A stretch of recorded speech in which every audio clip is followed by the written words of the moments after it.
You know, what's good? It's your boy Old Five Dynasty back with another vlog. And as you already see by the thumbnail and the title, stop making beats. Stop making beats today and do this. It's that clickbait stuff. Everybody they gonna click on it like, yeah, what's he talking about? What do you mean stop making beats today? I'm down with the clickbait gang. Let me stop. But so what I mean by that is stop making beats and start making bangers. Start making classical records. Start diving a little bit deeper into your mind, your heart, your body, and soul, and make something that's just out of this world amazing. So I'm not throwing shade on anybody. It's not one of those things like, yo, stop making beats because your beats is whack and nothing like that. It's just when I think of music, I think a lot of people cut themselves short, and that's a issue that I wish people didn't have. They tend to stop in their music production at some point, and I mean like while they're making their song, and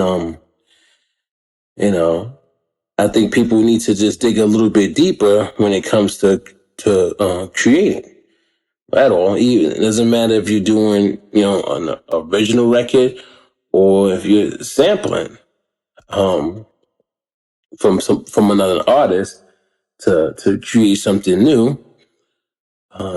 It doesn't really matter. You can still make a classic, like a banger, something that's just amazing, out of this world type thing. You know what I mean? Just it doesn't even have to be like to the moon type thing. You know what I mean? But I'm just saying, like, just it's a hit.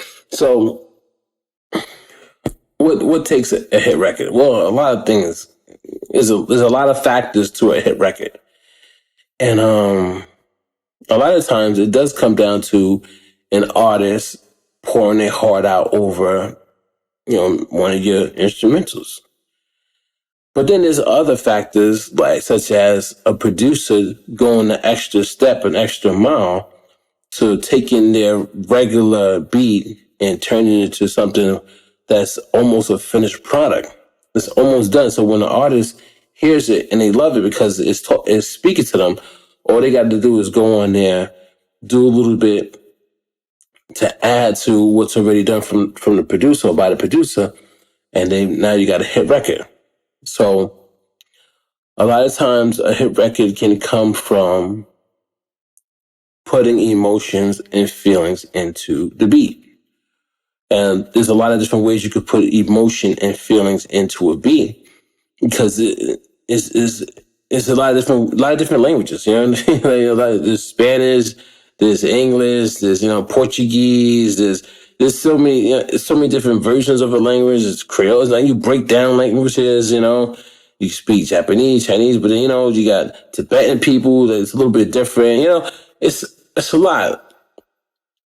So there's a lot of different ways to speak in music as well. There's a lot of different ways to tell a story. There's a lot of different ways to bring emotions out of people.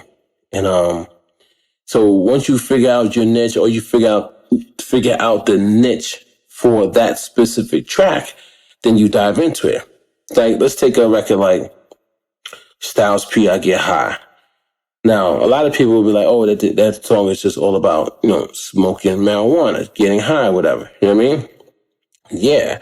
But if you look at the whole record, the emotion that's in it, like like the emotion of the artist Styles P was able to put into that record, because the beat itself was telling the story. The beat itself was a banger. Me personally,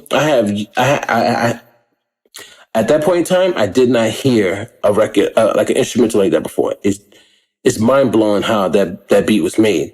And then till this day, I still haven't heard an instrumental come out that's that good like that. Like Like, I want to make a beat like that. You know what I mean? Like, yeah. You know, like you make a track like that and it's like timeless. It's like anybody who hears it is just like, whoa. That's what I mean. You know what I mean? So, just that's what I mean by just not just making a beat, but making something that's just epic, classic. It's just like stands out. It's just like, whoa. You know what I mean? Like that's what I mean. Um, and there's a lot of other records too. Like there's another beat that I like, I'm so BX. I'm so BX. It's the Bronx, like that joint fire. Or like what about grinding? Grinding, grinding.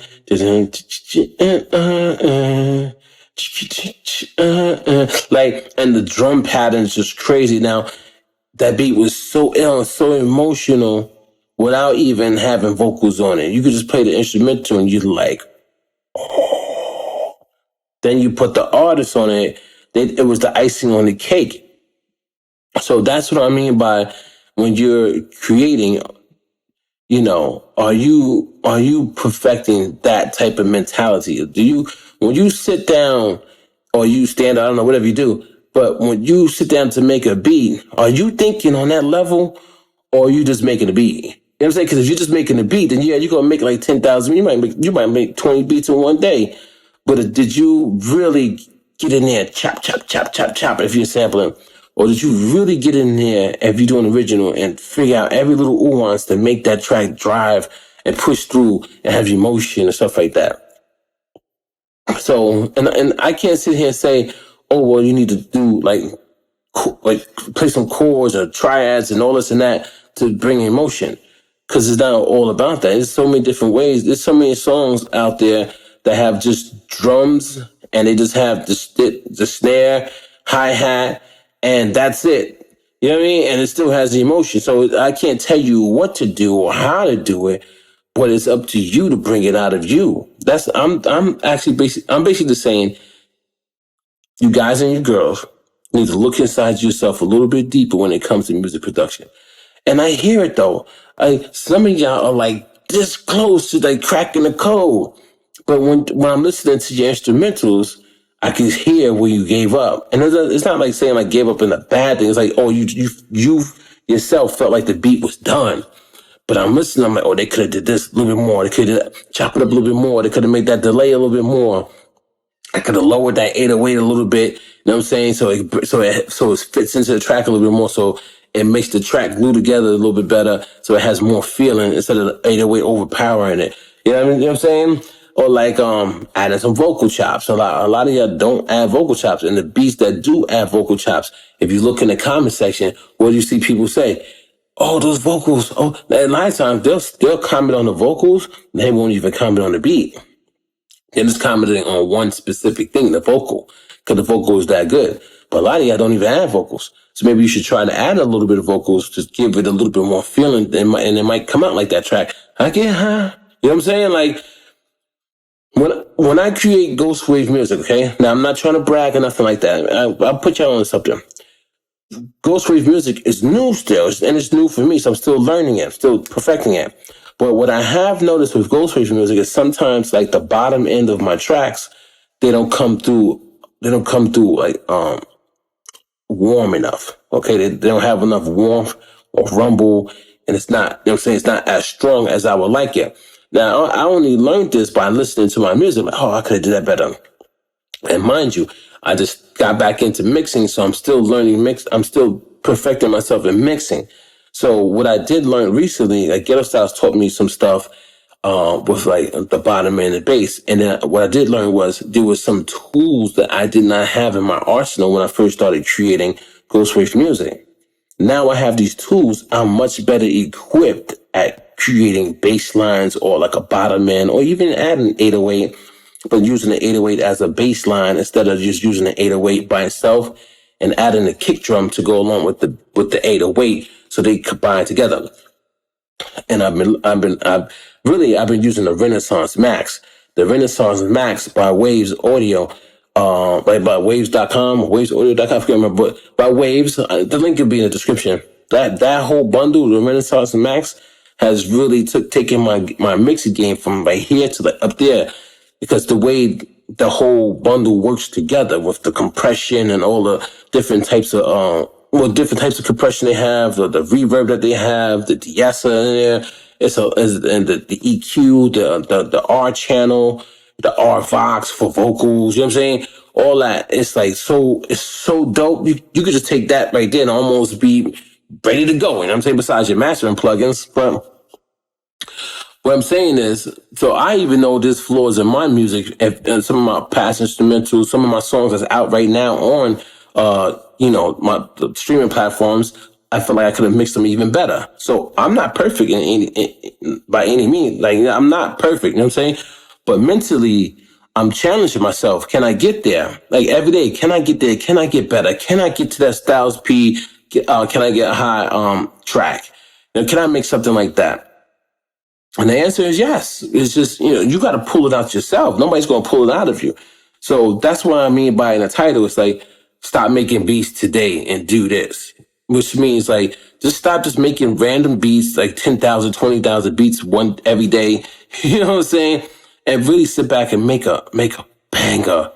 And then once you make that one banger, like, damn, that's fire. Go back and make another banger.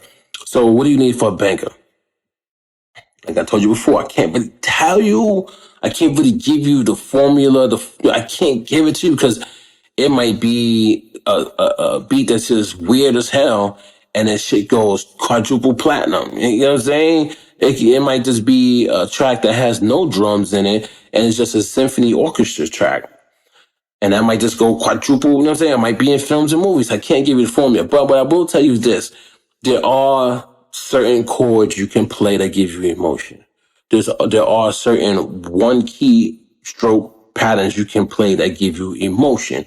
There's also the tempo of the track. So maybe your tempo is a little too fast in some of your beats. Maybe you might want to slow it down, give it so down, like when you chop up your samples and stuff, it gets a little bit more like rhythm and emotion instead of just being pounded into somebody's ear. Because once it's too fast, it's more like a dance track and stuff like that.